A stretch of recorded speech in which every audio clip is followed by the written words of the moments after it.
Hello बच्चों, let's read this question. The question says two wires of resistance capital R1 and capital R2 at 0 degree centigrade have temperature coefficient of resistance alpha 1 and alpha 2 respectively. These are joined in series. The effective temperature coefficient of resistance is, first option is alpha 1 plus alpha 2 divided by 2. Second option is square root alpha 1 into alpha 2, and the third option is alpha 1 r1 plus alpha 2 r2 divided by r1 plus r2, and the fourth option is square root r1 r2 alpha 1 alpha 2 divided by in square root r1 का whole square plus r2 का whole square. इस question को solve करने से पहले कुछ की concept यहाँ पे हम डिस्कस करते हैं. तो की कंसेप्ट सबसे पहले यहाँ पे क्या डिस्कस करते हैं, की कंसेप्ट. यहाँ पे हम कंसीडर करते हैं हमारे पास एक क्या है, कंडक्टर हो गया. ये हमारे पास एक कंडक्टर है और एट टेम्परेचर T1 इसके पास यहाँ पे रेजिस्टेंस कितना हम अज्यूम कर लेते हैं, R1. और जब यहाँ पे टेम्परेचर बढ़ा के कितना कर दिया, T2, जब इस कंडक्टर का टेम्परेचर बढ़ा के कितना कर दिया, T2, तब इसका रेजिस्टेंस यहाँ पे अज्यूम कर लेते हैं R1 डैश. कितना अज्यूम कर लेते हैं, R1 डैश. और इस कंडक्टर का कोफिशिएंट, तो टेम्परेचर कोफिशिएंट कितना मान लेते हैं यहाँ पे, अल्फ़ा. कितना मान लेते हैं, अल्फ़ा. तब यहाँ पे जो R1 डैश की जो वैल्यू हो जाएगी वो हो जाएगी R1 1 plus alpha T2 minus T1. क्या हो जाएगा यहाँ पे, T2 माइनस T1. ये टेम्परेचर 2 पे कंडक्टर के रेजिस्टेंस का यहाँ पे क्या हो गया, फॉर्मूला हो गया. तो R1 यहाँ पे रेजिस्टेंस है. जब उसका टेम्परेचर यहाँ पे कितना था, इस कंडक्टर का टेम्परेचर कितना था, T1, तो उसका रेजिस्टेंस कितना है यहाँ पे, R1. और जब टेम्परेचर यहाँ पे कितना हो गया, T2, तब उसका रेजिस्टेंस कितना हो गया, R1.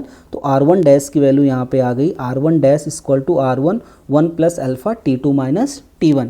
ये टेम्परेचर जब इंक्रीज़ होता है तब रेजिस्टेंस का यहाँ पे ये क्या हो गया, फॉर्मूला. अब इसकी कंसेप्ट की हेल्प से इस क्वेश्चन को हम लोग सॉल्व करते हैं. सॉल्यूशन. यहाँ पे क्वेश्चन कह रहा है two wires of resistance R1 and R2 at 0 degree centigrade. तो यहाँ पे हमारे पास दो वायर हैं. ये एक पहला वायर हो गया, ये हो गया फर्स्ट वायर. और इस वायर का रेजिस्टेंस यहाँ पे कितना दिया है, R1, और इसका टेम्परेचर कितना था, 0 डिग्री सेंटीग्रेड. और टेम्परेचर कोफिशिएंट ऑफ रेजिस्टेंस यहाँ पे है अल्फ़ा 1 इस पहले वायर का. और यहाँ पे एक दूसरा वायर है और इस वायर का रेजिस्टेंस यहाँ पे है R2, और टेम्परेचर यहाँ पे कितना है, 0 डिग्री सेंटीग्रेड. कितना है यहाँ पे, 0 डिग्री सेंटीग्रेड. और इसका टेम्परेचर कोफिशिएंट ऑफ रेजिस्टेंस यहाँ पे कितना है क्वेश्चन में, अल्फ़ा 2. अब यहाँ पे क्वेश्चन कह रहा है these are joined in series. अब इनको सीरीज कॉम्बिनेशन यहाँ पे कनेक्ट कर दिया गया. तब effective temperature coefficient of resistance हमें यहाँ पे कैलकुलेट करना है. तो अब इसको सीरीज कॉम्बिनेशन यहाँ पे हम लोग कनेक्ट कर देंगे. ये हो गया पहला वायर और ये हो गया दूसरा वायर. दोनों कौन से कॉम्बिनेशन में यहाँ पे कनेक्ट हो गए, सीरीज कॉम्बिनेशन में. तो इस वायर का टेम्परेचर कोफिशिएंट अल्फ़ा 1 और इस वायर का रेजिस्टेंस R1 डैश हो गया. इस वायर का रेजिस्टेंस यहाँ पे कितना हो गया, यहाँ पे इसका टेम्परेचर कोफिशिएंट कितना है, अल्फ़ा 1, और इस वायर का रेजिस्टेंस चेंज होकर कितना हो गया, R1 डैश. और इस वायर का रेजिस्टेंस चेंज होकर कितना हो गया, R2 डैश. अब यहाँ पे टेम्परेचर कितना हो गया, T2, चेंज होकर कितना हो गया, T2. अब R1 डैश और R2 डैश दोनों सीरीज कॉम्बिनेशन में हैं, तो इनका नेट रेजिस्टेंस यहाँ पे हो जाएगा R net equal to R1 dash plus R2 dash.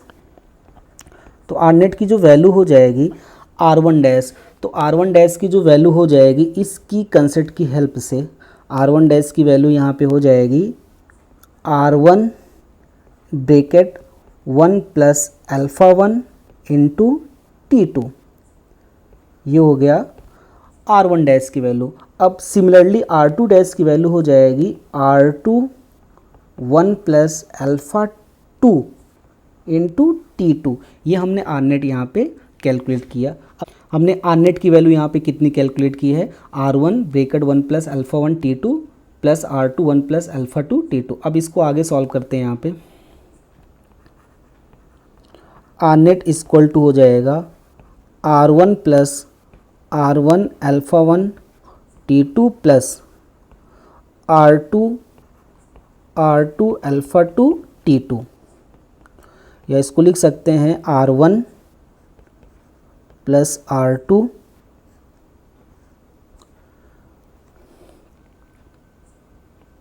Plus R1 alpha 1 plus R2 alpha 2 T2।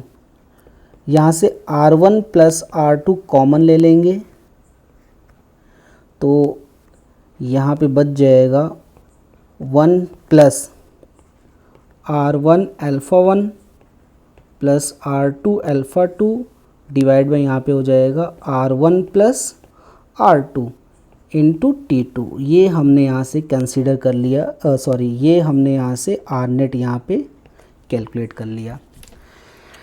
अब जो रॉड यहाँ पे है, अगर उसको हम लोग एक कंबाइंड रॉड माने, क्या माने, एक कंबाइंड रॉड, तो अगर कंबाइंड रॉड यहाँ पे इसको अगर हम लोग मानेंगे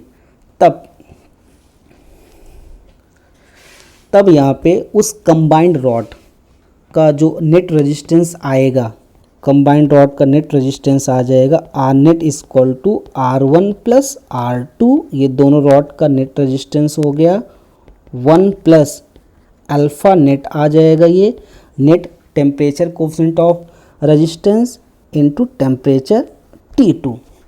अब यहाँ पे इन दोनों इक्वेशन को अगर कंपेयर करेंगे तो अल्फ़ा नेट की वैल्यू जो आ जाएगी वो आ जाएगी यहाँ से alpha net equal to R1 alpha 1 R2 alpha 2 divide by R1 plus R2। So final answer is alpha net equal to R1 alpha 1 plus R2 alpha 2 divide by R1 plus R2। तो यहाँ पे effective temperature coefficient of resistance हो गया हमारा R1 alpha 1 plus R2 alpha 2 divide by R1 plus R2, and third option is the correct option. Hope you understood it well. Wish of luck.